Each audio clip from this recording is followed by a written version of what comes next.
자, 여러분, 이번 주는 저희 교회가 44년 생일을 맞는 주일입니다. 44년이라는 세월은 짧은 시간이 아닌데요. 잠깐 여러분, 44년은 얼마나 긴 시간인지 이해를 돕기 위해서 잠깐 짧은 영상 하나 보시고 말씀을 계속 이어가도록 하겠습니다. 잠깐 영상 보여주세요.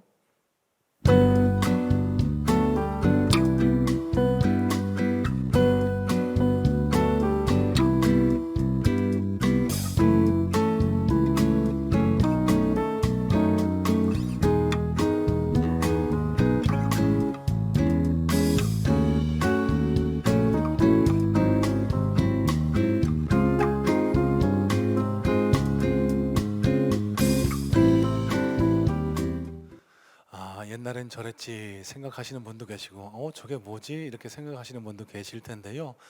자, 여러분, 44년 전 서울의 모습, 저와 여러분이 살던 이 대한민국의 모습은 저랬습니다.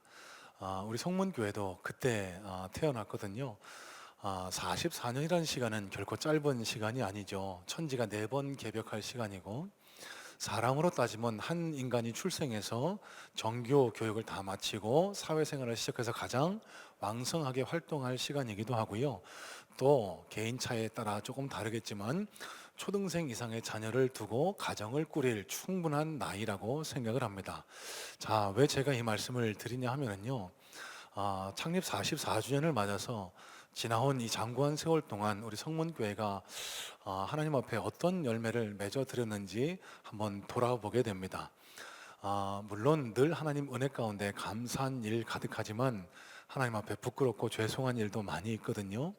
자, 여러분, 과거를 추억하는 것만이 창립 기념일 생일을 맞은 교회가 해야 할 일은 아니라고 봅니다. 앞으로 44년, 아니 그 더한 세월 동안 하나님은 저와 여러분이 몸을 담고 있는 이 교회 위에 어떤 사명, 어떤 비전, 무슨 일을 하기를 원하실까? 그리고 이 교회의 일원인 저와 여러분들의 삶과 신앙에는 어떤 모습이 나타나기를 원하실까? 여러분, 오늘 말씀을 통해서 창립 44주년 기념주일을 맞는 뜻깊은 이 주일 아침에 하나님이 저와 여러분을 향한, 우리 이 교회를 향한 뜻은 어디에 있는지 말씀에 비춰 함께 성찰해보고 하나님 나라의 교훈을 함께 깊이 새기는 그런 시간 되기를 소망합니다. 자, 먼저 44절, 45절 말씀 눈으로 보시길 바랍니다.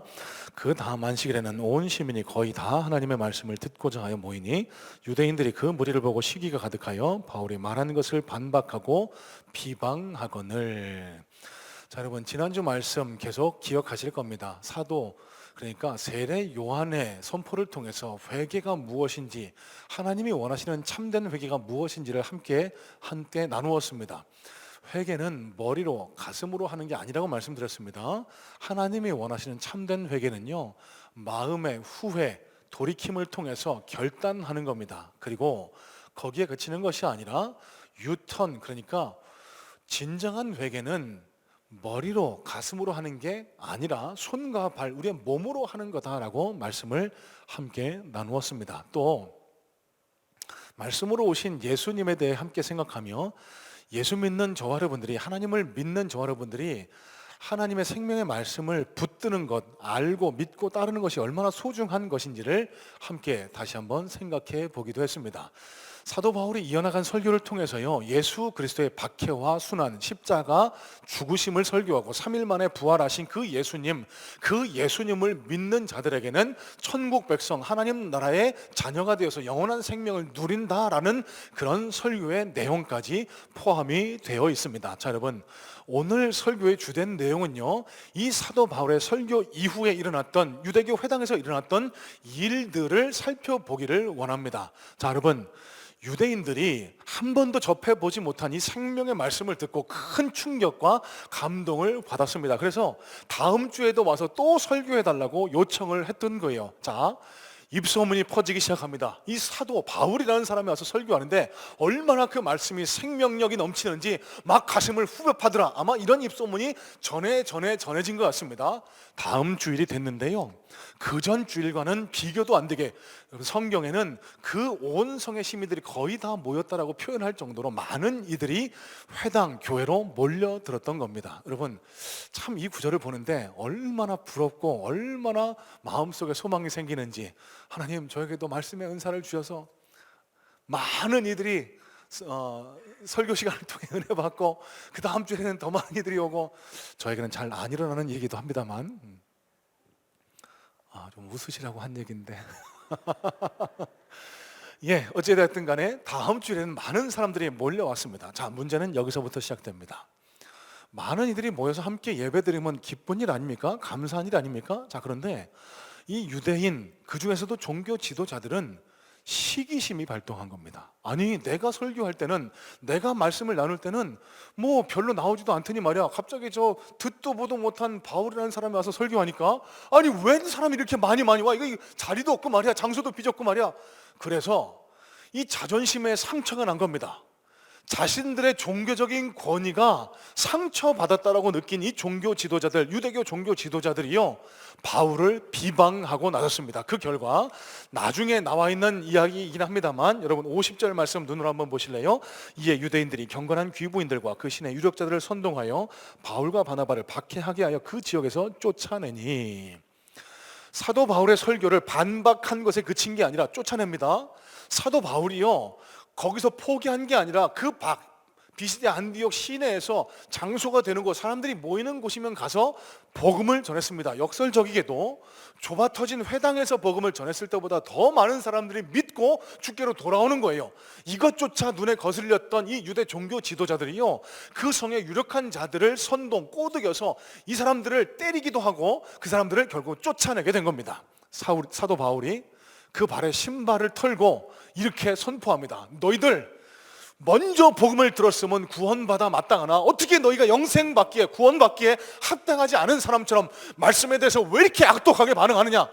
나는 이제 이방이 내게로 향할 것이다. 이렇게 선포하고 이방세계, 다른 곳, 그러니까 이고니온으로 떠나게 되었습니다. 자, 여러분, 오늘 본문의 사건을 통해서 우리가 제일 먼저 생각해 봐야 할 하나님 나라의 교훈은요, 여러분, 시기심은 우리의 구원을 가로막을 뿐더러 우리의 신앙 성장에도 큰 방해물이 될 수 있다는 사실입니다. 자, 여러분, 영어로 라이벌이 어떻게 되죠?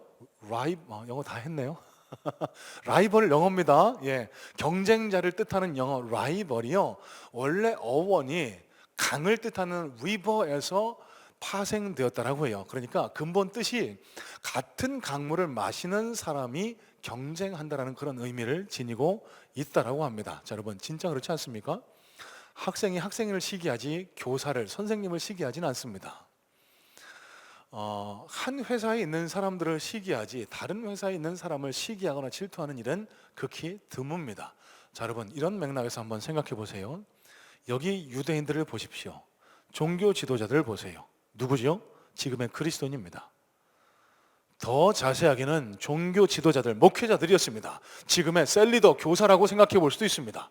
그 사람들이 하나님 말씀의 능력을 나타내는 다른 목회자 사도 바울을 시기하고 질투한 결과 그를 핍박하고 선동하고 그 말씀에 반기를 들고 결국 그를 쫓아내는 그런 일까지 당한 결과 사도 바울로부터 어떤 선포를 받게 되죠? 너희는 구원받기에 합당하지 않은 자처럼 행동하는구나. 이런 소름 돋는 이야기까지 듣는 그런 결과를 낳게 됩니다. 여러분,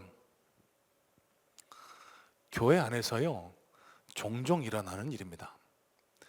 신앙생활하다 보면은요, 다른 교회 사람이 때문에 교회에서 낭망하고 마음 다치는 일 별로 없습니다. 그리고 교회 안 나오는 사람 때문에 마음 다치고 상처받는 일 거의 없습니다. 교회 안에서 상처받고 마음이 다치고 그래서 실족하고 낙담하는 대다수의 경우는요, 교회 안에 시기 질투 때문에 이런 일들이 일어날 수 있습니다. 저 권사는 말이야, 주일날 올 때마다 말이야, 뭐 이렇게 막 그냥 날랄라 이거 막 세게 붙이고 말이야, 막 이렇게 막 향수 좀 너무 좀 짙게 뿌리. 이상한 뒷담화가 들려옵니다. 저 권사는 말이야 꼭 있는 데서만 잘난 척하고 말이야. 여러분, 이런 일들 때문에 마음이 낙담이 되고 예배 시간에 은혜가 안 되고 신앙이 성장하지 못하는 경우, 여러분 한 번쯤은 보셨고 경험하셨을 줄로 믿습니다. 여러분, 시기 질투의 대상은 지금 내 옆에 앉아서 같이 신앙생활하는 그분이 아니라는 사실을 꼭 기억하시기를 주님의 이름으로 축복합니다. 여러분, 지금 옆에 있는 분은요, 함께 손잡고 하나님 나라 사명을 이뤄가야 할 동역자고 협력자지, 시기하고 질투하고 내가 저 사람보다 더 뛰어나야 돼, 왜 목사님은 나보다 저 사람을 더 사랑하는 거야, 이렇게 시기하고 질투할 대상이 아니라는 사실이에요. 자, 여러분, 그런데 그런 게 쉽지 않죠. 왜? 우리는 연약한 인간이기 때문에. 자, 그러면 어떻게 이 시기, 질투의 사슬에서 벗어날 수 있는지, 이 사단의 함정에서 벗어날 수 있는지를 말씀을 드립니다. 여러분, 신앙생활은 하나님 보고 하는 거라고 지난주에도 말씀을 드렸죠. 사람 보고 믿니? 하나님 보고 믿지. 물론 지난주에는 다른 내용으로 말씀을 드렸습니다. 여러분, 신앙생활 누구 보고 하죠? 하나님 보고 하죠. 여러분, 제가 이 말씀을 드린 이유는요, 신앙생활은 상대적 개념이 아닙니다. 절대적인 개념입니다. 옆에 사람과 비교해서 경쟁하면서 내가 더 낫다, 내가 더 하나님한테 큰 상급 받을 것이다, 내가 더 인정받을 것이다, 이런 상대적 개념은 우리 신앙과 전혀 irrelevant, 그냥 무관하다는 거예요. 여러분, 우리의 신앙은 하나님과 우리를 창조하시고 우리를 섭 예정 가운데 우리를 구원하신 하나님과 철저하게 1대1 관계. 하나님은 우리 한 사람 한 사람을 개별적으로 선택하시고 주의 자녀 삼으시고 그분과 독특한 스토리 만들어 가시기를 원하는 분이 바로 저와 여러분의 하나님이시라는 사실. 여러분, 그래서 하나님은 우리의 등수, 순위를 보지 않으십니다. 우리의 마음, 우리의 중심을 보신다라고 성경은 분명히 기록하고 있습니다. 여러분, 뭘 이야기하죠? 다른 사람 보고 시기하고 질투하고 왜 저 사람은 저러고 나는 이렇고, 전혀 그렇게 생각하실 필요가 없다는 거예요. 신앙생활 오래 하신 분 중에 누구는 막 방언도 하고 막 예언도 하고 환상도 보고 그러는데, 어떤 분은 막 어떤 집회 가서 막 환상이 열리고 하나님의 음성을 들었다고 하고 그러는데, 왜 나는 그런 경험도 못했지? 여러분, 그런 거 아무 소용없습니다. 하나님이 그 특별한 은사를 주시는 이유는 그분의 믿음이 약해서, 그렇게까지 하지 않으면 예수 안 믿을 것 같아서 보여주시는 선물이지, 일종의 별책부록이지, 그분을, 은사 가진 분을 더 사랑한다, 전혀 아니라는 사실입니다. 하나님은 저와 여러분 한 분 한 분의 구원을 미리 작정하고 예정하셨고요, 하나님 보시기에 가장 합리적이고 가장 알맞은 방법으로 우리를 구원하시고 하나님 나라 백성으로 자녀 삼아 주신 은혜. 그래서 저와 여러분들의 신앙의 본질은 하나님을 바라보고 1대1 관계, 나와 하나님 1대1 관계에서 우리의 신앙을 점검하고 우리의 하나님과의 관계를 키워나가는 것이 건강한 신앙이지, 우리 옆에 사람 볼 필요가 전혀 없다라는 거예요. 여러분, 말씀드립니다. 창립 44주년을 맞는 우리 성문교회 안에 쓸데없는 아무런 신앙의 성장과 관계없는 옆에 사람을 시기하고 질투하고 옆에 사람과 나를 비교하고 옆에 사람에 대해서 교만해지고 열등감을 갖는 이런 일 때문에 우리의 신앙이 낙담하고 무너지는 그런 일 절대 없기를 주님의 이름으로 축복합니다. 하나님, 우리 한 분 한 분을 다 사랑하세요. 자, 여러분, 이 사실을 교회로 눈을 넓혀서 한번 적용해 보기를 원합니다. 사진 한 장 보여주실래요? 중앙루터교회 최주훈 목사님이라는 분이요, 국민일보에 이런 글을 기고를 하셨습니다. 교회도 이 시기, 비교하는 만몬의 신, 그러니까 물질의 신에 빠져 있다라는 그런 날카로운 지적을 하는 거예요. 무슨 얘기인지 들어보세요. 그리스도인들도, 교회도 성공신화에 빠져 있다는 겁니다. 여러분, 이런 이야기 들어보셨죠? 성공해서 약한 자들을 돕는 게 그게 더 좋은 거 아니냐. 교회 생활도, 신앙생활도, 교회 사명도 내가 더 돈 많이 벌고 내가 안정되면 하는 게 더 좋은 거 아니냐. 교회로 따지면 교회가 더 성장해서 부흥해서 작은 교회를 돕고 작은 교회를 개척해주면 그게 하나님이 원하시는 뜻 아니냐. 여러분, 오늘 말씀의 맥락과 연관지어서 과연 그런지를 한번 생각해 보시기 바랍니다. 과연 그럴까요? 아니요. 하나님은 1대1 관계를 원하신다고 말씀드렸습니다. 큰 교회 되는 것, 사람들이 많이 모이는 교회를 하나님이 과연 원하실까요? 하나님은 뭐가 아쉬우셔서요? 자, 저 최주은 목사님이 이렇게 일갈합니다. 많은 성도를 모아서 작은 교회 도와주겠다는 것은 만몬의 신, 그러니까 물질의 우상의 함정에 걸려든 것이고, 그래서 이 땅 교회가, 이 땅의 모든 한국 교회가 건강해지기 위해서는 그런 헛된 만몬의 신, 우상의 신, 그러니까 물질의 우상의 함정에서 벗어나야만 한다라고 그렇게 주장을 합니다. 저는 참 일리 있는 주장이라고 생각을 합니다. 왜? 저도 목회자니까 큰 교회가 제 개인적인 성공이라고 생각하지 않겠습니까? 여러분, 작은 교회 목사보다는 큰 교회 목사가 더 좋은 거 아닌가요? 그래서 어디 목사님들 모임 가면은요, 큰 교회 목사님들은요, 목이 막 이렇습니다. 작은 교회 목사님들 눈치 보고 목사님 이렇습니다. 맞습니까? 아니요, 아닙니다. 큰 교회 목사라고 하나님 앞에 성공한 목사 아니고요, 작은 교회 목회한다고 하나님 앞에서 실패한 목사가 아닙니다. 하나님이 맡겨주신 그 하나님 내 자녀를 마음으로 목양하고 섬기고 그분들의 구원을 돕는다라고 하면 하나님 누구나 다 차별 없이 대하실 거고요. 그래서 이 땅 교회 중에 어떤 교회가 건강하고 하나님 보시기에 아름다운 교회일까? 여러분, 무작정 큰 교회라고 하나님이 원하시는 교회가 아니라는 사실을 우리가 깨달을 수 있어야 합니다. 하나님이 진짜 원하시는 교회는요, 한 분 한 분 그 신앙이 하나님 앞에 바로 서고 말씀으로 그 신앙이 건강하게 성장해 나가는 교회. 그래서 사람이 2명, 3명, 5명 모여있든지 10명, 20명 모였든지 100명, 200명 모였, 그런 숫자와는 관계없이 하나님과 어떤 관계를, 하나님의 뜻과 사명이 그 교회 안에 잘 이루어지느냐 그렇지 않느냐가, 하나님 앞에서 그 교회가 건강한 교회냐 그렇지 않느냐가 판가름 날 수 있다는 사실입니다. 저는 소망합니다. 우리 성문교회가요, 헛된 세상적 욕망의 성공, 그런 것들을 쫓아가지 않는 교회 되기를 소망합니다. 하나님께서 맡겨주신 사명을 바라보고 한 영혼 한 영혼을 주님 앞으로 인도하고 한 영혼 한 영혼의 신앙이 하나님 보시기에 아름다운 신앙인으로 성장해 나가는 그런 신앙인의 공동체. 그래서 다른 교회 바라보고 시기하고 질투하고 우리 교회도 건물 크게 짓고 우리 교회도 뭐 차 사고 건물 사고 이런 것에 매달리는 게 아니라 하나님이 원하시는 교회의 본질을 붙잡고 하나님 앞에서 성공할 수 있는 우리 성문교회, 그 성문교회에 몸담고 있는 우리 성문의 모든 주의 군사들 다 될 수 있기를 주님의 이름으로 축복합니다. 자, 여러분, 두 번째입니다. 47절인데요 주께서 이같이 우리에게 명하시되 내가 너를 이방의 빛으로 삼아 너로 땅끝까지 구원하게 하리라 하셨느니라 하니. 자, 유대인의 질투 때문에 더 이상 회당에서 설교하지 못하게 된 사도 바울이 그 비시디 안디옥에서 설교했다라고 말씀을 드렸죠. 자, 그것도 역설적이게도 더 많은 사람이 모이니까 유력자들을 선동해서 쫓아내게 됩니다. 이때 사도 바울이요, 이 이사야서 말씀을 인용해서 나는 이제 이방 땅으로 복음을 전하러 간다라고 선포한 이후에 이고니온으로 떠나게 됩니다. 자, 이때 일어났던 일 하나가 있는데요 48절입니다 이방인들이 듣고 기뻐하여 하나님의 말씀을 찬송하며 영생을 주시기로 작정된 자는 다 믿더라.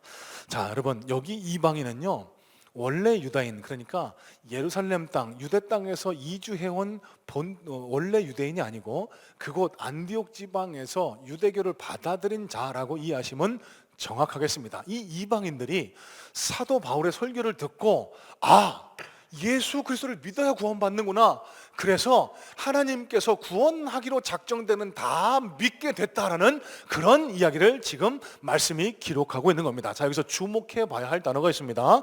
작정되다라는 이 단어가 헬라 원어로는 타소인데요 지명하다, 지정하다라는 뜻을 가지고 있어서 영어로는 were, 수동태로 appointed 혹은 marked라고 그렇게 번역이 되고 있습니다. 자, 무슨 뜻이죠? 하나님이 콕 집어서 구원하기로 작정, 예정하신 사람은 다 주께로 돌아와 구원받아 천국 백성이 됐다라는 그런 이야기를 하고 있는 거예요. 자, 여기서 기독교의 난제이자 중요한 핵심 사상인 예정론을 우리는 만나게 됩니다. 자, 여러분, 제가 기도하면서 종종 이런 기도를 합니다. 하나님, 아무나 올 수 없는 이 자리에 우리를 불러주신 은혜 감사합니다. 왜 그렇죠? 여러분, 지금 저와 여러분이 이 자리에 나와 예배하는 거는요 우리 뜻, 우리 의지로 나와서 예배하는 게 아니에요. 하나님이 저와 여러분들을 하나님 자녀 삼으시기로 만세전에 작정하시고 선택하셔서 예수 그리스도의 복음을 믿게 하시고 듣게 듣게 하시고, 그래서 하나님 나라 영원한 백성, 영원한 생명을 누릴 구원받은 자로 작정하셨기 때문에 이 자리에 나와 예배할 수 있다는 사실을 믿음으로 받으시길 주님의 이름으로 축복합니다. 자, 여러분, 그렇다고 하면은 우리가 종종 혼돈하는 게 있어요. 세상에서 주장하는 운명론. 목사님, 그렇다면 예정론하고 운명론은 뭐가 달라요? 다릅니다, 여러분. 운명론이 뭐죠? 여러분, 그리스 신화의 오이디푸스 신화가 그 대표적인 사례인데, 그 아버지를 죽이기로 운명이 예정되어 있다라는 그 이야기를 듣고 어떻게든 그 아버지를 살해하는 죄를 범하지 않게 다른 지방으로 떠나게 되죠. 그런데 결론은 어떻게 됩니까? 결국 그 아버지를 죽이게 됩니다. 운명론이 이런 논리인 겁니다. 마치 컴퓨터에 프로그래밍 된 것처럼 우리의 삶은 이미 다 프로그램 예정이 돼 있고, 그래서 우리가 아무리 발버둥 쳐도 우리 문명이 이미 계획된 대로 착착착착 그렇게 살아갈 수밖에 없다라고 믿는 것이 운명론의 주장입니다. 자, 여러분, 하나님의 예정 섭리를 이런 운명론 쪽으로 받아들이면은요, 굉장한 모순의, 기독교적인 말씀의 모순을 발견하게 됩니다. 자, 이런 거예요. 하나님이 이미 나 구원하기로 작정하셨으면 나 죄 지어도 되네? 여러분, 맞나요? 이게 구원파적인 논리입니다. 나는 무슨 짓을 해도 천국 가니까 이따 가서 마음껏 죄 지어도 아무 소용없는 거예요. 그래서 구원파 그 사람들은요, 회개하라고 말하지 않습니다. 왜 회개하냐고. 다 용서받았는데. 맞는 주장입니까? 아니요, 여러분, 그게 아닙니다. 하나님은요, 우리가 하나님 나라 올 때까지 끊임없이 우리 자신을 변화시켜서 예수님 닮은 모습으로, 하나님이 원하시는 모습으로 변화, 여러분, 이걸 가리켜 성화구원이라고 하거든요. 이 성화구원에 자유의지를 갖고 참여하기를 원하십니다. 또 목사님, 그러면 이미 하나님이 나 구원하기로 작정하셨으면 그렇지 않은 사람도 있는 거네요. 그러면 혹시 내가 구원 못 받기로 작정됐으면 내가 지금 나와서 예배 드리는 거 아무 소용없는 거 아닙니까? 전도하러 나가는 것도 아무 의미 없는 것 아닙니까? 하나님이 구원하기로 작정된 사람은 어떻게든 구원하실 텐데 우리가 뭐로 더운 날 땀 흘리면서 전도하고 왜 추운 날 나가서 벌벌 떨면서 전도할까요? 여러분, 이런 모순에, 이런 허점에 빠지게 됩니다. 여러분, 결론만 말씀드립니다. 하나님 예정론은요, 운명론과는 완전히 다릅니다. 하나님의 예정은요, 우리의 미래를 바라보기 위한 안경이 아니라 우리의 과거를 바라보는 안경입니다. 자, 무슨 말씀이냐면요, 하나님의 예정론은 운명의 굴레, 그러니까 뭐죠? 우리가 죄와 사망의 권세에서 벗어나지 못해서 결국 세상을 그렇게 살아갔죠. 허랑방탕하게 살아가다가 결국 지옥 갈 수밖에 없는 우리를 구원해 주신 그 은혜의 섭리지, 우리가 결국은 지옥 가고 우리가 결국은 천국 가고 이게 이미 다 결정됐다, 이런 논리가 아니라는 겁니다. 왜 우리가 운명론과 예정론을 혼돈하냐면요, 하나님의 속성을 잘 몰라서 그래요. 우리는 인간의 두뇌로 시간이라는 개념으로 3차원적으로만 하나님을, 성경을 이해합니다. 자, 여러분, 예수님이 부활하신 이후에 제자들에게 2번씩이나 나타나셨어요. 처음 나타나시니까 제자들이 예수님이네요, 만져보게 해주세요. 그래서 손도 만지게 하시고 옆구리에 창자국도 만지게 하시고, 그런 다음에 호련히 갑자기 사라지셨어요. 여러분, 이게 우리의 이해로 가능합니까? 예수님 무슨 마술 부리셨나? 아니에요, 여러분. 도마가 나타납니다. 그 자리에 없었던 도마가 예수님 나타나셨다고, 아이, 나 안 믿어, 내 눈으로 봐야 믿을 거야. 그때 갑자기 방문 꽁꽁 걸어잠고 있었는데 그 제자들 한가운데로 예수님이 쑥 하고 또 나타나십니다. 그러더니 도마에게 만져보라고 하세요. 여러분, 이걸 우리가 어떻게 이해해야 될까요? 하나님이신 예수님은요, 시간과 공간의 제약을 받지 않는 분이시기 때문에만 가능한 일입니다.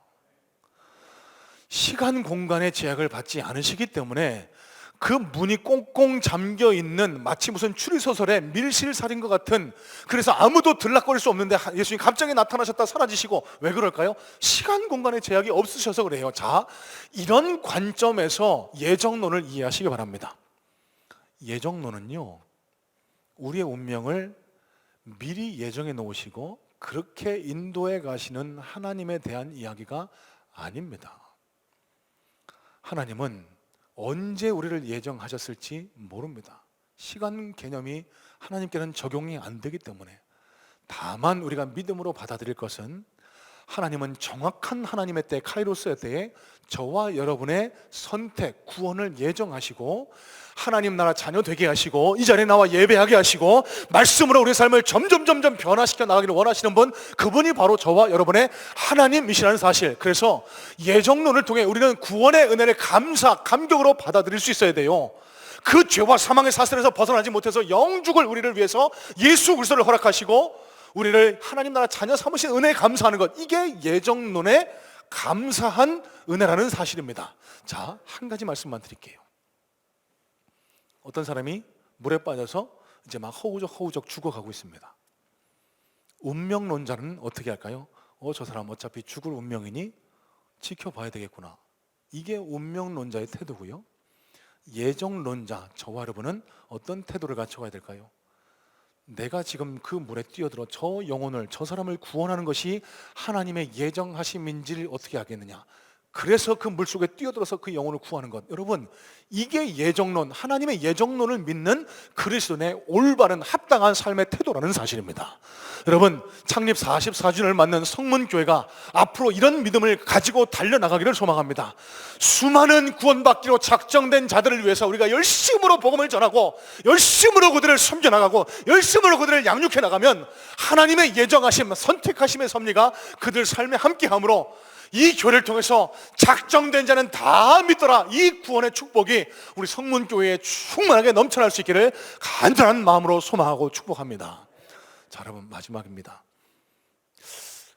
설교를 좀 간단하게 축약하려고 해도 벌써 5분밖에 안 남았네요. 큰일 났네. 마지막, 최대한 간단하게 간략하게 한번 말씀을 전해보도록 하겠습니다. 자, 51절입니다. 두 사람이 그들을 향하여 발에 티끌을 떨어버리고 이고니온으로 가거늘. 52절까지 보겠습니다. 제자들은 기쁨과 성령이 충만하니라. 자, 여러분, 여기 충만하니라 라고 했을 때 사용된 헬라 원어가요, 플레레온이라는 단어인데 미완료형으로 쓰였습니다. 미완료형의 의미는요, 한 번 기쁘고 한 번 성령이 충만한 게 아니고 계속해서 기쁨과 성령이 충만했다는 그런 의미를 지니고 있습니다. 자, 성령과 기쁨이 충만한 신앙생활, 우리가 모두 소망하는 그런 상태 아닙니까? 자, 우리가 생각해 봐야 할 점은 이 기쁨과 성령이 충만한 이 안디옥 제자들의 상태, 누구 때문에 이루어졌죠? 사도 바울의 희생과 헌신 때문에. 사도 바울이요, 버가에서 풍토병에 걸립니다. 말라리아로 추정되죠. 설상가상으로 수행원이었던 마가, 젊은 마가가 도망칩니다. 힘들다고 무단 이탈해요. 자, 사도 바울이 할 수 있는 가장 최선의 선택, 합리적인 선택은요, 그 가까운 곳에서 배 타고 고향 다소로 돌아가는 것이었습니다. 그렇게 하지 않죠. 험산 줄령 타우루스 산맥을 넘습니다. 비시디아 안디옥에 도착해서 요양한 게 아닙니다. 회당을 먼저 찾았습니다. 주일날 먼저 예배드리러 와서 하나님의 말씀을 있는 힘을 다해 선포합니다. 그 결과 수많은 이들이 그 설교를 목말라 했고, 그래서 많은 믿는 이들이 생겨나고 그들에게 계속 말씀을 전한 결과, 여러분, 오늘 본문의 시점으로 볼 때 바울이 잠시간 머문 것으로 추정되지만 사실 따지고 보면 이곳 비시디아 안디옥에서 수개월 혹은 수년을 있었을 것으로 추정됩니다. 그곳에서 헌신적으로 말씀을 전하고 그들을 양육한 결과 이 비시디아 안디옥에 예수 믿는 그리스도인 제자들이 기쁨과 성령이 충만하게 될 수 있었다는 사실입니다. 여러분, 뭐 때문에? 사도 바울의 헌신과 수고 때문에, 사도 바울의 사랑의 낭비 때문에. 자, 여러분, 제가 지금 낭비라는 단어를 사용했습니다. 이 낭비는요, 부정적인 의미 아닙니까? 돈을 낭비하다, 에너지를 낭비하다. 그런데 딱 한 사례, 이 낭비가 부정적이지 않은 의미로 사용될 때는 사랑과 결부되었을 때입니다. 부모님이 자녀에게 사랑을 낭비하지 않습니까? 부어주고 또 부어주고, 어떤 반응, 어떤 답례, 사례를 원하고 자녀에게 사랑을 부어줍니까? 아니잖아요. 무조건적으로 부어줍니다. 여러분, 낭비하는 사랑의 모습 아닙니까? 또 한 가지, 이 세상 가장 완벽한 사랑의 낭비가 있습니다. 예수 그리스도 십자가 사랑의 낭비. 저와 여러분과는 아무 관계없는 분 아니에요? 그 예수님이 우리를 미리 예정하시고 영원한 생명을 얻게 하시려고 십자가에서 모든 것을 다 쏟아부어 주셨습니다. 물과 피를 다 쏟으셨고요. 얼마나 채찍질에 지치고 힘드셨는지 6시간 만에 그 십자가상에서 숨을 거두셨습니다. 아낌없이 우리에게 낭비하셨어요. 무엇을? 사랑을. 왜? 저와 여러분을 구원하기 위해서. 여러분, 사도 바울이 그 예수님의 낭비하는 사랑의 모습을 깨달았던 겁니다. 그래서 자기도 아낌없이 낭비했던 거예요. 아낌없이 그 안디옥에 있는 제자들에게 자기 사랑의 모습을 보여준 겁니다. 그 결과 그 제자들에게 기쁨과 성령이 충만할 수 있었던 것, 여러분 지금 이 자리에 교사분도 많이 앉아 계시고 우리 장로님, 권사님, 중직자분도 많이 앉아 계시고 셀리더님도 많이 앉아 계신데 저와 여러분이 이 예수님의 낭비하는 사랑의 모습을 본받을 때 이 제자들에게 기쁨과 성령이 충만했던 것처럼 우리 교회 안에도 기쁨과 성령이 충만하게 넘쳐날 줄로 믿습니다. 여러분, 예수님 사랑의 모습을 본받아 낭비하는 사랑의 모습을 갖춘 그리스도인이 모여있는 곳이 교회 아닙니까? 이런 맥락에서 교회는 낭비하는 곳입니다. 여러분, 제가 낭비라고 해서 여러분의 땀과 눈물, 수고, 헌신의 결정체인 헌금을 마음대로 쓰겠다 이 말씀 드리는 거 아니에요. 교회는 낭비하는 곳이라는 의미는 믿기로 작정된 자, 구원받기로 작정된 자, 그 예수 그리스도의 사랑이 있어야 할 그곳에 아낌없이 흘려보내는 것, 여러분 이게 교회가 해야 할 일이고, 이런 맥락에서 오늘 은퇴하신 장로님들을 섬기고, 여러분 오늘 저와 여러분들이 해주신 그 창립 감사 헌금을 예수님의 마음이, 예수님의 눈물이 있는 곳에 사용되기를 원합니다. 아낌없이 낭비되기를 원합니다. 그래서 앞에 보시는 것처럼 우리 어른, 선배, 믿음의 선조들을 섬기는 데 사용되고, 우리 다음 세대들을 섬기고, 아직도 자립하지 못한 미자립 교회들을 섬기는 데 그렇게 사용될 겁니다. 왜? 교회는 아낌없이 우리를 위해서 사랑의 낭비를 보여주신 그 예수님의 낭비하는 사랑의 모습을 본받아야 되기 때문에, 여러분 저는 소망합니다. 우리 교회 안에 이렇게 예수님의 사랑을 본받아서 낭비하는 사랑, 아낌없이 주는 사람, 그런 낭비하는 사랑의 모습을 갖춘 그리스도인들이 점점 늘어날 수 있기를 간절한 마음으로 소망하고 축복합니다. 그럴 때 하나님이 우리를 보시고 잘한다 충성된 종아 칭찬하시지 않겠습니까? 자, 여러분 시간이 조금 흘렀지만 1, 2분만 저에게 허락해 주세요. 사진을 보겠습니다. 저 그림이요, 어떤 교회의 창립기념주일 기념품이었다고 합니다. 저 기념품의 내용, 예수님의 초상화인데 그 교회 멤버를 이루는 성도님들의 사진으로 모자이크한 예수님의 초상화입니다. 여러분 보시기에 왼쪽 하얀 테두리가 둘린 게 조금 전에, 그 뒤에가 조금 후에, 1년 후에 사진 모자이크라고 합니다. 여러분 별 차이를 못 느끼시겠죠? 하지만 자세히 보시면 검정색 테두리로 된, 조금 시간이 지났을 때, 성도수가 늘어났을 때 예수님의 초상화가 더 뚜렷해진다는 걸 여러분 깨달을 수 있습니다. 마치 브라운관이 알갱이, 화소가 많아지면 많아질수록 화질이 더 뚜렷해지듯이 성도님들의 사진, 그 얼굴이 작아지면 작아질수록 예수님의 모습은 더 뚜렷이 나타나게 된다는 사실입니다. 창립 44주년을 맞는 우리 성문교회 위에 이런 깨달음과 이런 결단과 이런 은혜가 있으면 좋겠습니다. 여러분, 교회는 사람이 하는 곳이 아닙니다. 목사의 모습이 나타나서 좋을 게 없어요. 저도 작정하고 결단합니다. 하나님, 제가 더 낮아지고 더 작아지고 더 겸손해질 테니 하나님의 영광이, 예수님의 모습이 더 뚜렷이 나타나게 도와주세요. 우리 성문교회가 사람의 모습은 점점 작아지고 점점 낮아져서 더 예수님의 모습이 뚜렷하게 보일 수 있는, 그래서 누가 보더라도 이 교회 예수님의 모습, 예수님의 향기가 나타나는 교회, 그런 교회 되면 얼마나 좋겠습니까?